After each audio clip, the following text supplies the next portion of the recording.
يلا بقى كده تعالوا مع بعض كده نبدأ الفيديو بقى، وشوفوا بقى ايه البت اللي الشيف الصغننه اللي بتدوق الاكل معانا ديت بقى، هي اللي هتحكم وتقول لكم. معانا بقى كده ايه، عاملين بقى شويه مكرونه كده وشويه فراخ بقى من اللي قلبكم يحبوهم بقى بطريقه حلوه قوي كده. عاملين بقى كده شويه مكرونه بقى حلوين، عايزاكم بقى تخشوا كده معايا تشوفوا الفيديو وتسموا الله واذكروا الله وسموا وصلوا على الرسول كده. يلا بقى سوا بقى نبدأ الفيديو ونشوف هنعمل ايه النهارده. بسم الله الرحمن الرحيم. السلام عليكم، ازيكم عاملين ايه؟ وحشتوني جدا جدا. صباح الخير، صباح الامل، صباح الحب، صباح التفاؤل على عيونكم احلى متابعين في الدنيا كلها. اللي قاعد بقى بتضحك معلش. معايا بقى كده ايه فرخه، هعصر بقى عليها كده ايه ليمونه، غسلتها كده وظبطتها. هعصر عليها ليمونه وشويه واحط لها كده شويه ملح واركنها بقى كده نقعها جنبي بقى.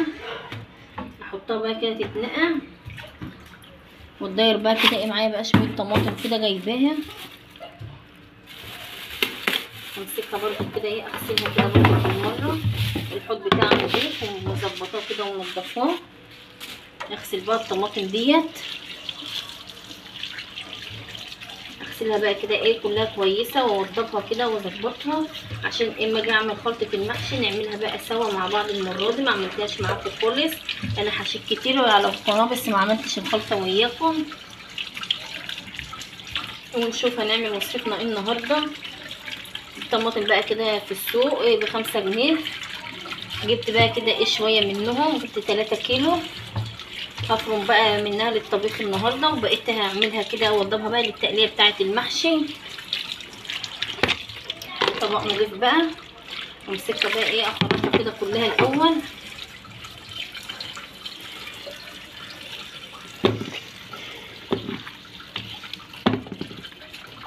اذكروا الله كده وصلوا على الرسول، الا بذكر الله تطمئن القلوب. لا اله الا الله سيدنا ونبينا محمد رسول الله. اللهم صل وسلم وبارك عليك يا حبيبي يا سيدي يا رسول الله. اغسلها بقى كده كلها واوضبها بقى كلها عشان ندخل بقى على الوصفه بتاعتنا، نشوف هنعمل ايه بقى. اكل النهارده بقى هنشوف هنعمل ايه سوا كده.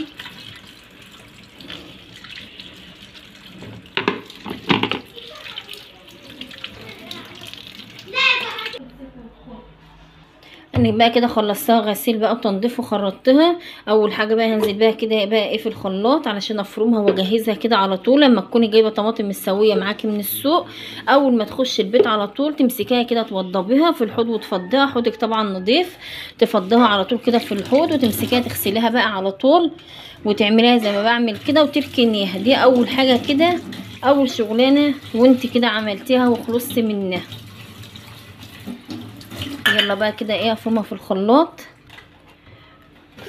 كده. اول شفشق فرمته. اتعودي كده الطماطم بتاعك تصفيها على طول، وخاصه لما تكوني بتعملي مكرونه علشان ما يبقاش موجود فيها لا قشره ولا حاجه، تبقى حلوه كده معاكي. دايما كده انا متعوده بحب ايه اصفي الطماطم بتاعي بقى، اذا كان مكرونه محشي اي حاجه بحب اعملها واصفيها الاول. واقفين كده. انا كده خلاص صفيت الطماطم اهي وخلصتها. دول 3 كيلو طماطم خلصتها كده صفيتها وخلصتها. وانا واقفه بقى كده ايه حطيت بقى حله على النار فيها معلقتين زبده. على ما معلقتين الزبده دولت يفكوا ويسخنوا كده شويه، همسك بقى الفراخ بتاعتي كده اغسلها برضو، اصفها بقى واغسلها.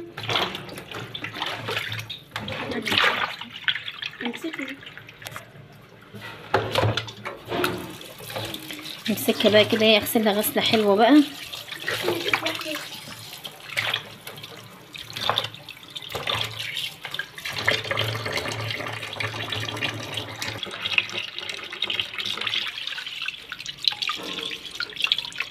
الفراخ معايا ما شاء الله يعني حجمها كبير. خلصها بقى كده غسيل اهو.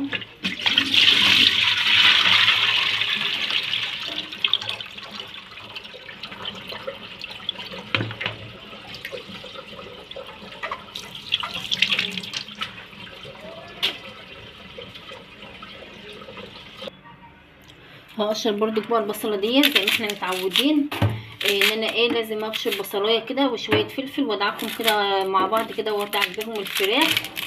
نعمل بس الخطوه دي كده الاول.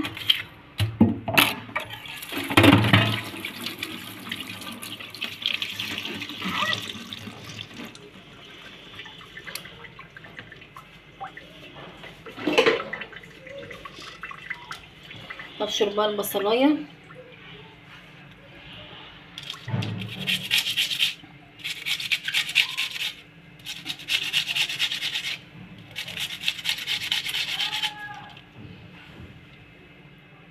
يلا بقى وده بشرت البصلايه، احط عليها شويه فلفل اسود متبهرين كده عليهم طبعا ايه زي ما انتم متعودين معايا، بحط عليهم حاجات كده وانا بفرمهم. امسكي كده قطع الفراخ كده كويس معاكي. بقى بيتعلموا يخلطوا بقى ويعملوا الفراخ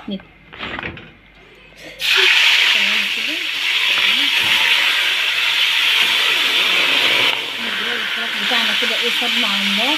يلا بقى انا كده اديت الفراخ صدمه من على الناحيتين واديتها تقليبه اهوت، قلبتها كده خلاص. هنزل بقى عليها بقى ايه بالقرفه بتاعتي، عودين قرفه كده ارميها بقى فيها، واجيب ورقتين شويه حبهان، احط بقى كده ايه حبتين حبهان ولولي بقى، واديهم بقى كده ايه تقليبه، ورشه فلفل اسود بقى،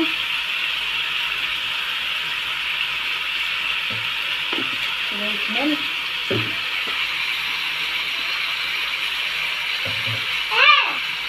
كده ظبطتها بقى خلاص. حطها برده في تقليبه برده، هي كده تتظبط كده من الناحيتين الاتنين، اديها صدمه كده من الناحيتين. اجيب اللي تحت فوق واللي تحت فوق، اللي فوق تحت كده واللي تحت فوق عشان ايه اظبطها معايا.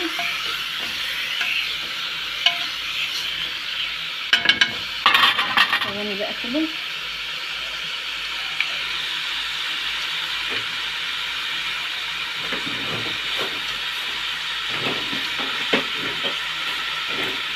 اجيب بقى ايه شويه طماطم بقى اللي انا فرمهم دلوقتي واحطهم عليها واغطي عليها بقى ايه واسيبها تتشوح بقى كده في بعضها.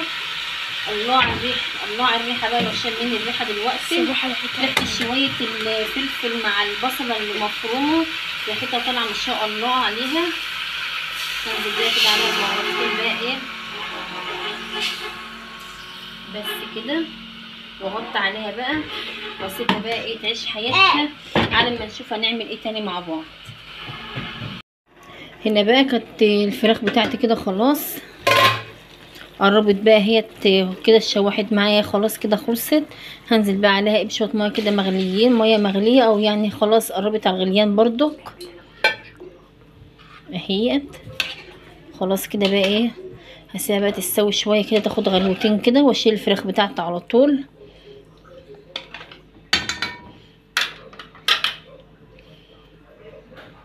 كده ايه نكمل الفراخ بتاعتي خلاص اهي قربت على السوا. وهنا بقى كده ايه حطيت بقى حله فيها شويه ميه، والحله التانية حطيت فيها بقى ايه قطعه زبده وشويه زيت عشان نوضب بقى ايه التقليه بتاعت المكرونه.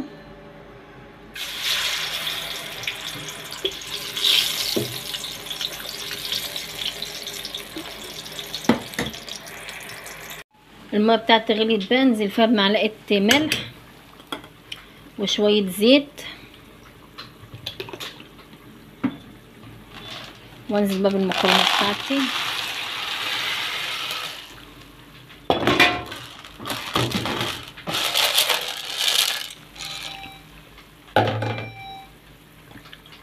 واشوف برضو كده ايه الصلصه بتاعتي بقى ايه ابهرها كده واملحها. حطيت لها بقى شويه ملح وشويه فلفل واسيبها بقى لما اما المكرونه اللي معايا تخلص. الصلصه اتسبكت معايا اهي شايفين نطرت زيتها كده وبقت حلوه خلاص. نقلب بقى المكرونه ونقلبها في بعضها وارجع لكم تاني على طول.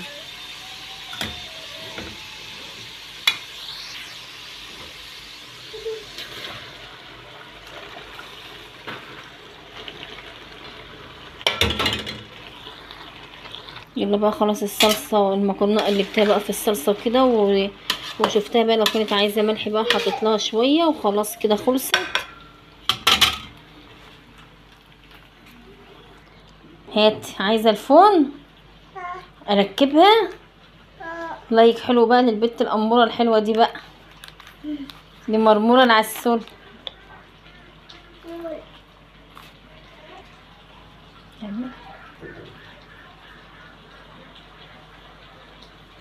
كده نكمل بقى. هعمل برضو كده شويه ملوخيه. تقولي طب هتاكلي ملوخيه مع المكرونه ازاي؟ لا ده انا عامله برضو شويه رز كده عشان اللي ما بيحبوش المكرونه عندي. دي المكرونه اللي انا عاملاها ناشفه وياكم وعيناها.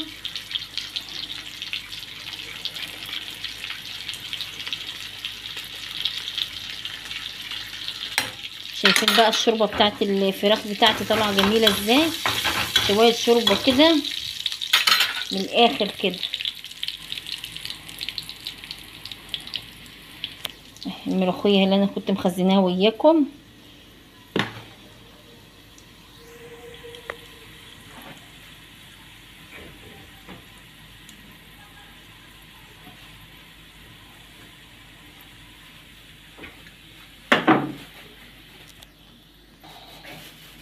يلا بقى نحط لها شويه الطشه.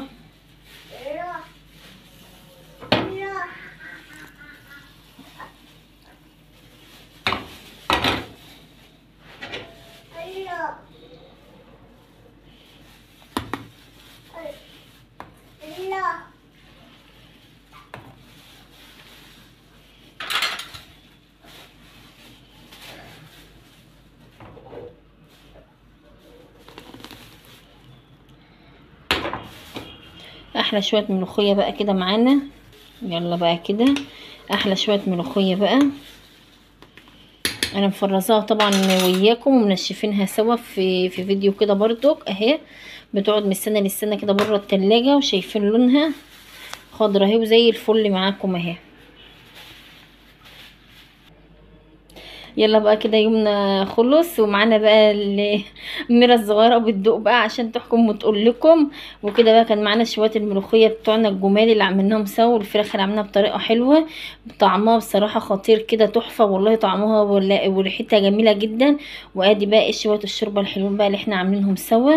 يلا بقى بالهنا والشفا كده على قلوبكم. لو اول مرة بتشوفونا يا ريت لايك واشتراك في القناة. رأيكم بقى ما تنسوش اللايك. يلا السلام عليكم ورحمة الله وبركاته. احلى متابعين في الدنيا كلها.